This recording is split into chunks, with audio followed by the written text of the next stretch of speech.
బీసీల రిజర్వేషన్లకు బిల్లుకు చట్టబద్ధత కల్పించాలని బీసీ సంక్షేమ సంఘం నాయకులు డిమాండ్ చేశారు. ఈ మేరకు ప్రభుత్వం వెంటనే జీవో విడుదల చేయాలని కోరారు.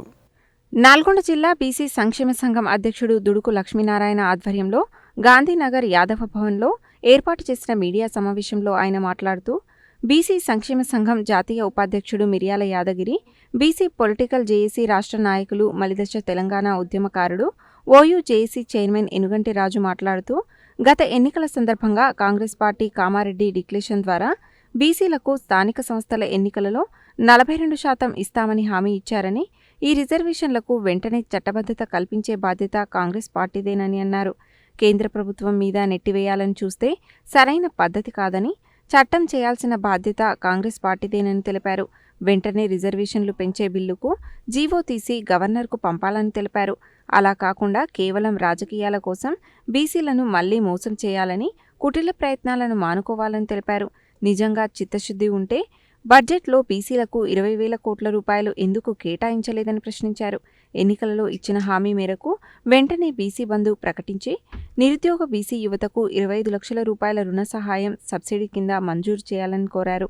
ఈ కార్యక్రమంలో బీసీ యువజన సంఘం జిల్లా అధ్యక్షులు మునాస ప్రసన్నకుమార్, బీసీ సంక్షేమ సంఘం రాష్ట్ర కార్యదర్శి గుండు వెంకటేశ్వర్లు, యువజన సంఘం ప్రధాన కార్యదర్శి గద్దె నాగరాజు నేత, యాదవ విద్యావంతుల వేదిక జిల్లా అధ్యక్షుడు బెల్లి నాగరాజు యాదవ్, యాదవ హక్కుల రాజ్యాధికార సమితి రాష్ట్ర అధ్యక్షుడు చెల్లా కోటేష్ యాదవ్, జిల్లా కార్యదర్శి సట్టు యాదగిరి, జిల్లా కార్యదర్శి సూరముత్యాలు, దేవులపల్లి నరసింహ, హరిబాబు, లింగయ్య యాదవ్, జలుకంటి జానయ్య, అంబటి శివ, నామని ఆనంద్, ఎనుగంటి మధు, మోదాల రాంబాబు యాదవ్, మోదాల శ్రీనివాస్ యాదవ్, తాళభద్రయ్య, జానపాటి శంకర్, గుండెపోయిన సురేష్ తదితరులు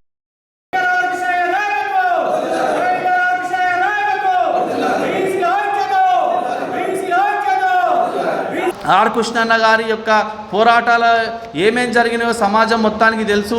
ఆయన ఎట్లెట్లా హాస్టళ్ళు పెట్టించిండు, ఎంత లక్షల మందికి ఈరోజు విద్యార్థులకు న్యాయం చేసిండు, ఉపాధి కల్పించిండు, ఉద్యోగాలు ఇప్పించిండో సమాజం మొత్తానికి తెలుసు. అరే ఎన్టీ రామారావు గారు, కోట్ల విజయభాస్కర్ రెడ్డి గారు ముఖ్యమంత్రులుగా ఉన్నప్పుడే కొట్లాడి 2000 జీవోలను ఇప్పించినటువంటి గొప్ప వ్యక్తి ఆర్ కృష్ణయ్య గారు.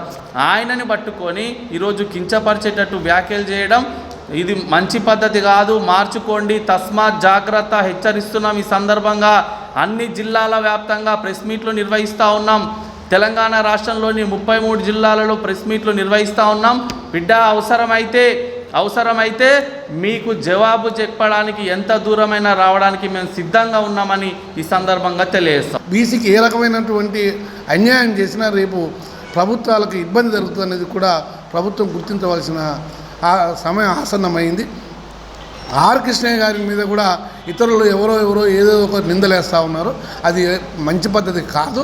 అతను చాలా ఏళ్ల సంధి బీసీలకు పోరాటం చేసినటువంటి వ్యక్తి. ఆ పోరాటంలోనే గురుకుల పాఠశాలలు, తర్వాత ఫీజు రియంబర్స్మెంటు, బీసీ హాస్టళ్ళు, తన బీసీలకే కాకుండా ఎస్సీ ఎస్టీలకు కూడా కొట్లాడినటువంటి వ్యక్తి. ఆ వ్యక్తిపై నిందలు మోపడం అనేది చాలా విచారకరం.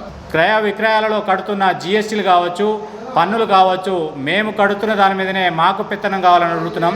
ఏ అగ్రకులాలయో ఏ ఇతర కులస్తులయో మేము వాళ్ళ వాటాని మేము అడగట్లేదు. మా వాటా మాకు ఇవ్వాలి, మేమెంతో మాకంతా అని చెప్పి జాతీయ బీసీ సంక్షేమ సంఘం అధ్యక్షులు గౌరవనీయులు పూజ్యులు ఆర్ కృష్ణయ్య గారి మీద కూడా అవాకులు చెవాకులు పేలే వారికి కూడా మీకు ముందు కాలం గడ్డు కాలం ఉంటుందని చెప్పి ఈ మీడియా ద్వారా హెచ్చరిస్తాం.